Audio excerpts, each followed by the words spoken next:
एक रिश्ता किताब का भाग 1। सुधा गुप्ता लेखक। मेरे प्यारे दोस्तों, अगर आपने अभी तक मेरे चैनल को सब्सक्राइब नहीं किया तो प्लीज़ सब्सक्राइब कीजिए, लाइक कीजिए, शेयर कीजिए ताकि नई नई कहानियों का नोटिफिकेशन सबसे पहले आप तक पहुंचे। तो चलिए शुरू करते हैं आज की कहानी। सोमेश में भावनाओं के बजाय अधिकार और मैं का जुनून दिखा था। शुभ्रा को यहाँ तक कि उसका प्यार प्यार नहीं पागलपन था। यह बात शुभ्रा उसके साथ विवाह होने से पहले जान गई थी। सब जानते हुए भी क्या शुभ्रा ने सोमेश के साथ विवाह कर अपनी जिंदगी दांव पर लगा दी। पढ़िए कि दिल को छूती कहानी। बीमार हो तुम, इलाज कराओ अपना। तुम तो इंसान ही नहीं लगते हो मुझे, तो क्या मैं जानवर हूँ? शायद जानवर भी नहीं हो। जानवर को भी अपने मालिक पर कम से कम भरोसा तो होता है। उसे पता होता है कि उसका मालिक उससे प्यार करता है। तभी तो खाना देने में देर सवेर हो जाए तो उसे काटने को नहीं दौड़ता, जैसे तुम दौड़ते हो। मैं काटने को दौड़ता हूँ तुम्हें? अरे मैं तुमसे बेहद प्यार करता हूँ। मत करो मुझसे प्यार। मुझे ऐसा प्यार नहीं चाहिए जिसे निभाने में मेरा दम ही घुट जाए। मेरी एक एक सांस पर तुमने पहरा लगा रखा है। क्या मैं बेजान गुड़िया हूँ जिसकी अपनी कोई पसंद नापसंद नहीं? तुम हंसो तो मैं हंसूं, तुम नाचो तो मैं नाचूं। हद होती है हर चीज़ की।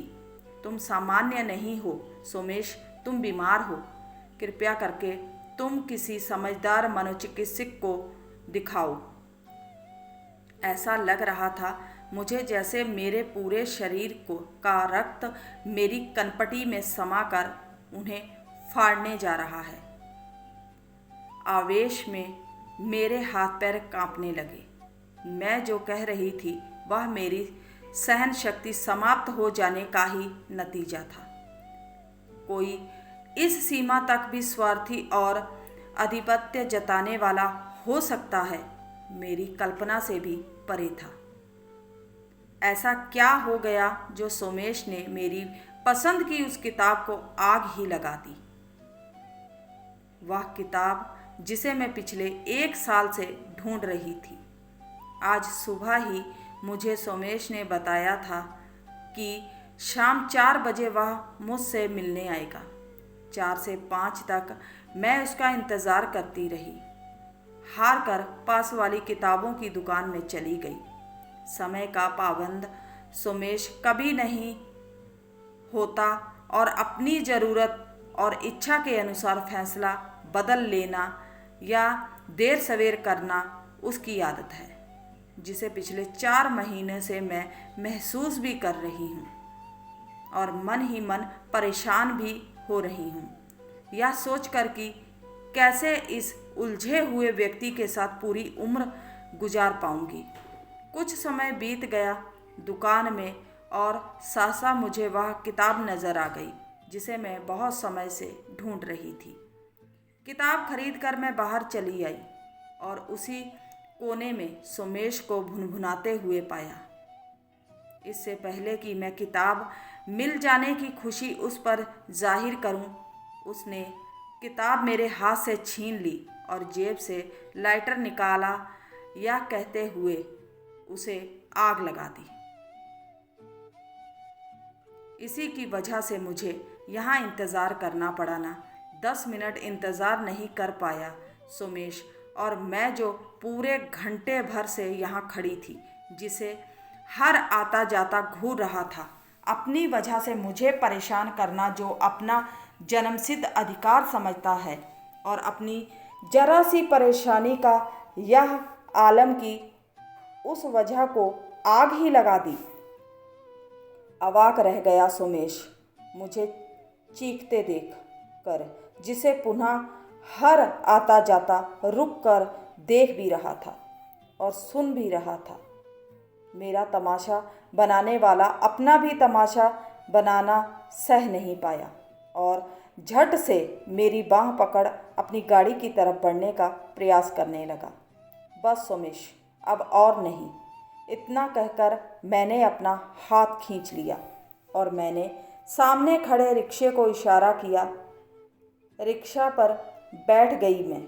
सोमेश के चेहरे के उड़ते रंग और उसके पैरों के पास पड़ी धू धू कर जलती मेरी प्रिय किताब इतना संकेत अवश्य दे गई मुझे कि सोमेश सामान्य नहीं है।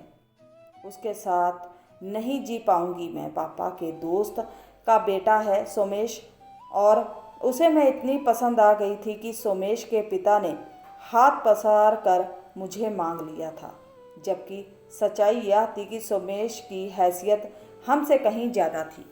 लाखों का दहेज मिल सकता था उसे, जो शायद यहाँ नहीं मिलता, क्योंकि मैं हर महीने इतना कमा रही थी कि हर महीने किस्त दर किस्त दहेज उस घर में जाता। मैं ही दहेज के विरुद्ध थी, जिस पर उसके पिता भारी मन से ही राजी हुए थे। बेटे की जिद थी जिस पर उनका लाखों का नुकसान होने वाला था। मेरे बेटे में यही तो कमी है, या ज़िद्दी बहुत है, और मेरी सबसे बड़ी कमजोरी है मेरा बेटा। आज तक इसने जिस भी चीज़ पर हाथ रखा मैंने इनकार नहीं किया। बड़े नाजों से पाला है मैंने इसे बेटी। तुम इस रिश्ते से इनकार मत करो। दिमाग भन्ना गया मेरा। मैंने बारी बारी से अपने माँ बाप का चेहरा देखा। वे भी परेशान थे मेरे इस निर्णय पर। शादी की सारी तैयारियां हो चुकी थी। मैं तुम्हारे लिए वे सारी किताबें लाऊंगा शोभा बेटी, जो तुम चाहोगी। हाथ जोड़ता हूँ मैं। शादी से इनकार हो गया तो मेरा बेटा पागल हो जाएगा। आपका बेटा पागल ही है चाचा जी, आप समझते क्यों नहीं? सवाल किताबों का नहीं, किताबें तो मैं भी खरीद सकती हूँ। सवाल इस बात का है कि सोमेश ने ऐसा किया ही क्यों? क्या उसने मुझे भी कोई खिलौना ही मान लिया था कि उसने मांगा, और आपने लाखों का दहेज ठुकरा कर भी मेरा हाथ मांग लिया? सच तो यही है कि उसकी हर जायज़ नाजायज़ मांग मान मान कर ही आपने उसकी मनोवृत्ति ऐसी स्वार्थी बना दी है कि अपनी खुशी के सामने उसे सबकी खुशी बेतुकी लगती है। बेजान चीज़ें बच्चे की झोली में डाल देने अलग बात है। आज टूट गई, कल नई भी आ सकती है। लेकिन माफ़ कीजिए, मैं बेजान खिलौना नहीं जो आपके बच्चे के लिए शहीद हो जाऊं।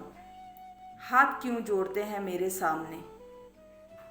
क्यों अपने बेटे के जुनून को हवा दे रहे हैं आप? रोकिए उसे और अपने आप को भी। सोमेश का दिमाग संतुलित नहीं है। कृपया आप इस सत्य को समझने की कोशिश कीजिए। तो उम्मीद करते हैं आज की कहानी आपको पसंद आई होगी। पसंद आई है तो लाइक और कमेंट कीजिए, प्लीज़ सपोर्ट कीजिए। मिलते हैं अगले भाग के साथ, तब तक के लिए बाय।